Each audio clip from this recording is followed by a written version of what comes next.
আমার প্রিয় পরিবারের সকল বন্ধুদের জানাই নববর্ষের প্রীতি শুভেচ্ছা ও অনেক অনেক অভিনন্দন। তোমাদের এই সারা বছরটি খুব ভালো কাটুক, সকলেই খুব আনন্দ করে কাটাও, খুব ভালোভাবে কাটাও। আমি এখানে বসে পড়েছি কিছুটা টুকরো কাপড়, লেস আর সুতো নিয়ে। কেন বসেছি দাঁড়াও তোমাদেরকে বলছি।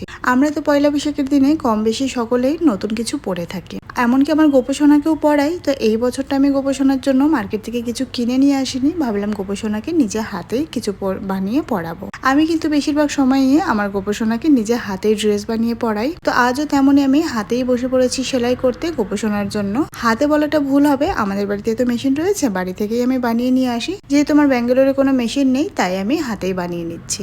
তোমাদের সাথে আমি সম্পূর্ণ ড্রেস বানানোর ভিডিওটাই শেয়ার করব, তোমরা সাথে থেকো ভিডিওটি, আশা করছি তোমাদের খুব ভালো লাগবে। এমনকি তোমরা যারা ভাবো হাতে বানানোটা খুবই কঠিন, তাদেরকে বলবো একদমই না। তোমরা যদি একবার দেখো তাহলে তোমরা নিজেই, তোমাদের ঘরে যদি গোপসোনা থাকে, তোমরা নিজে হাতে বানিয়ে গোপসোনাকে এভাবে পরাতে পারবে। প্রথমে আমি আমার যতটা প্রয়োজন কাপড় কেটে নিয়েছি, তারপর আমি একটা সাইডে লেস বসিয়ে নিয়েছি। তারপর কি করলাম দেখলে, কাঁথা সেলাইয়ের মতো আমি আর একটা সাইড সেলাই করে নিয়ে সুতোটা সামনের দিকে টান দিলাম, নিজে নিজেই কুচিটা হয়ে গেল গোল করে। কুচির জন্য আমাকে এক্সট্রা করে কিন্তু কুচি দিতে হয়নি। তারপর এক্সট্রা করে আবারও কোমরে বাঁধার জন্য পট্টি লাগিয়ে নিলাম। এবার আমি যেটা করব, ওপরের পাটটা করব। নিচের পাটটা তো একদম রেডি হয়ে গেছে, কেমন লাগছে জানিও। ওপরের পাটটার জন্য দুভাগে কাপড় নিয়েছি, মাঝ বরাবর সেলাই করে দিয়ে কাপড়টাকে উল্টিয়ে দিয়ে মিডিল বরাবর দেখো আমি লেসটা বসিয়ে দিয়েছি। এটা বানানো খুব ইজি। তারপর আমি দেখো কোমরের মাঝখানে অ্যাটাচ করে দিলাম। একদম রেডি হয়ে গেছে আমাদের গোপসোনার ড্রেস। কেমন লাগছে কমেন্ট বক্সে জানাতে কিন্তু একদমই ভুলো না। এবার চলো তোমাদের দেখাই আমার গোপসোনাকে ড্রেসটা পরে কেমন লাগছে, তোমরা কমেন্ট বক্সে জানিও। কি লাগলো তো খুব সহজ বানানো, তাহলে তোমরাও ঝটপট তোমাদের গোপসোনার জন্য নিজে হাতে এইভাবে ড্রেস বানিয়ে গোপসোনাকে পরিও।